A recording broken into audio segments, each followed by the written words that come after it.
Even if you're not Tom Cruise, who famously can't seem to stop risking his very life for our amusement by performing most of his own stunts in the Mission Impossible series, film sets can be dangerous places. Most of the stunts you see in major Hollywood pictures are performed by professional stuntmen and women who are trained to cheat death on a daily basis. But sometimes, in order to get that perfect shot, the actual actor will be asked to perform a stunt for which they may not be properly trained or prepared. There are no shortage of safety protocols on film sets, but of course Murphy's Law is always in effect, and for these actors, what could have gone wrong absolutely did, with near-fatal results. These are times when some of our favorite actors almost didn't make it through the production alive.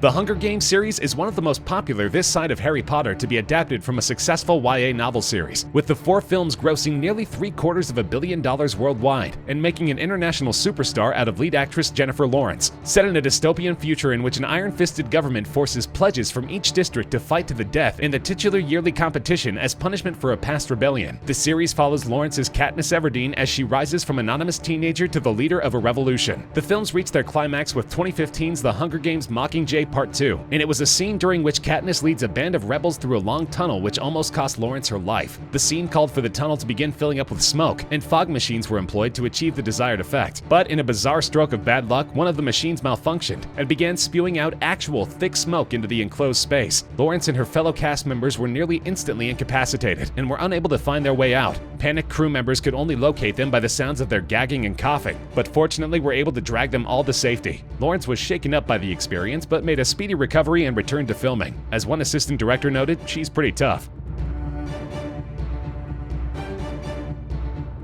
It's not often that a lead actor hauls off and punches his director in the face and still gets to keep his job, but in the case of Ed Harris, nobody could really fault him. While working on James Cameron's 1989 underwater sci-fi epic The Abyss, Harris was shooting a scene in which his character is stuck leagues beneath the surface of the ocean with a rapidly dwindling oxygen tank. In order to draw out the right notes of panic from his actor, Cameron decided it would be a good idea to actually let Harris's tank run low on oxygen, which could have and nearly did produce disastrous results. Cameron is known for being a perfectionist, but it's safe to say that his conduct in this case approached the boundary of professional ethics and then nonchalantly hopped right over it. When Harris ran out of air, he gave the signal for oxygen, but the safety diver employed to assist him got hung up on a cable and almost didn't reach him in time. Then, in a near panic, the safety diver gave Harris his regulator upside down, which forced him to suck in water. The regulator's orientation was corrected at the very last second, and Cameron, who had kept filming the whole time, was treated to a delicious knuckle sandwich when Harris was returned to dry land. Harris reportedly broke down and cried later that evening, and he has since refused to talk about the experience, saying, "I'm not talking about the Abyss and I never will. It was a lot of things. Fun to make was not one of them."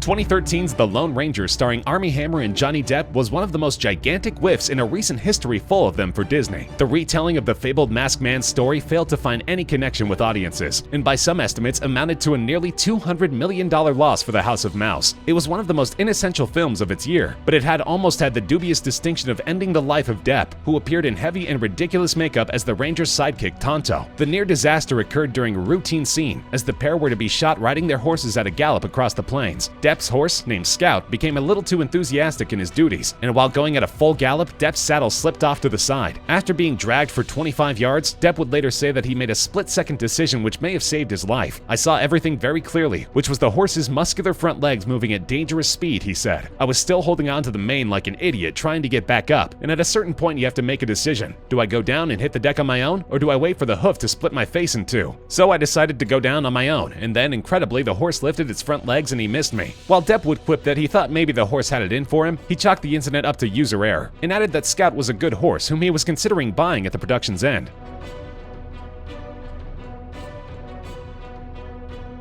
George Clooney is nothing if not a committed actor, and his commitment was never on more obvious display than during the filming of 2015's Syriana. During a torture scene, Clooney was tied to a chair enduring real blows from his castmate when a freak accident occurred. The chair he was sitting in fell over, and Clooney cracked his head on the floor. Although he appeared to have only sustained a concussion, he was immediately beset with blinding, excruciating headaches, which simply would not go away, an ominous sign that the injury was far worse than anyone could have imagined. Clooney's friend, actress Lisa Kudrow, referred him to her neurologist brother, who finally diagnosed the problem problem when he noticed that the fluid leaking from Clooney's nose wasn't mucus, but rather spinal fluid. Clooney had torn his dura, which is like a wrap around the top of the spine which holds all the spinal fluid in, which basically resulted in his brain freely bouncing around the inside of his skull. Clooney eventually underwent a series of operations which banished the worst of the headaches, but the actor has noted on several occasions that in the period before his diagnosis, his pain was so bad that he seriously contemplated suicide. To this day, Clooney says that his ears will suddenly pop for no reason, and that his head sometimes goes a little haywire. But he says, "I'm scrappy. No need to state the obvious, George."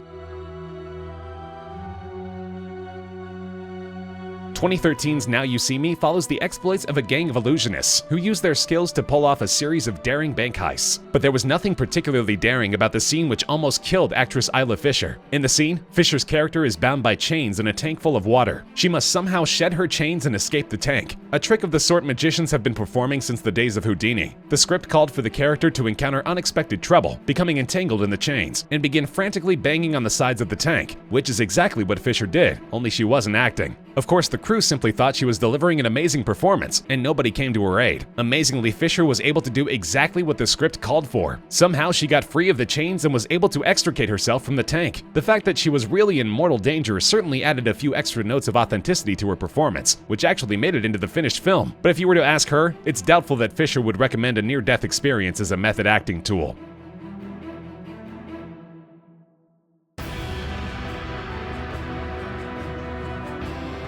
Breaking Bad is widely considered to be among the finest television shows ever made, and key to its success was the complex, volatile, and often toxic dynamic between chemistry teacher turned meth kingpin Walter White, played by Bryan Cranston, and his partner Jesse Pinkman, played by Aaron Paul. The show's creator Vince Gilligan had famously intended to kill Jesse off at the conclusion of the first season, giving Walter a vengeful motivation to delve deeper into his life of crime. But Paul's nuanced performance literally saved the character, as Gilligan realized over the course of the first season's filming that giving Jesse the axe would be a huge mistake. However, a freak accident early in that season's production almost made Gilligan's decision for him by ending the life of Paul himself. It happened while shooting a scene out in the New Mexico desert with Walt, Jesse, and their famous RV, which was being covered by a tarp held down by a large boulder. After shooting a scene, Paul asked the director if they could try an alternate take with the characters standing in different spots, to which the director agreed. As they geared up to shoot, a freak gust of wind toppled the boulder, which fell from the RV and crashed to the ground, to the exact spot in which Paul had been standing mere moments before. The event left the actor shaken, but if his actorly instincts hadn't prompted him to ask for another take, it might very well have left him dead.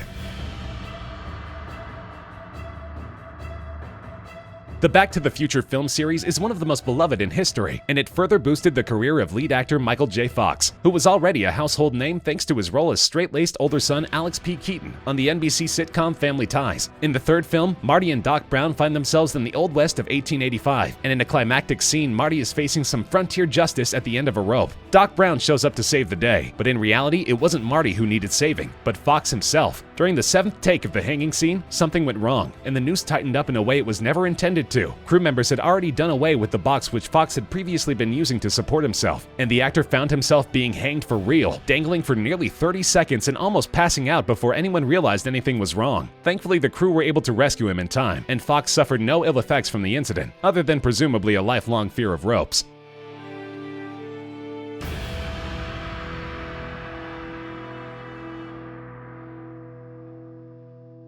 In 1994, Curtis Hanson was a respected working director a few years out from his big commercial breakthrough, LA Confidential. He was working on the thriller The River Wild, which involved several perilous whitewater rafting scenes, when he very nearly derailed his entire career by insisting on one more take of a dangerous stunt, one which happened to involve Meryl Streep, one of the greatest actresses Hollywood has ever known. Streep's character was to paddle her raft into the middle of a fall, and since it was getting late in the day, she was getting fatigued, which she informed Hanson of. Even worse, the rapids were particularly angry on this day, but she managed to maneuver her craft as instructed, and everything was going fine until her boat got caught in the fall and flipped, dumping the actress into the churning water. I remember sinking down to the bottom with this powerful and freezing water pulling me in deeper, Streep would later recall, adding, "My first thought was that if I died, my husband would come to the set with a machete." Panicked crew members scrambled to help, but were unable to find her, until the rapids finally spit her out fully 500 yards downriver from the crew, where she was rescued by a kayaker. A flustered Streep calmly informed Hanson that perhaps the next time he's told that an actor is too tired to perform a stunt, he should listen, to which an even more flustered Hanson could only meekly agree.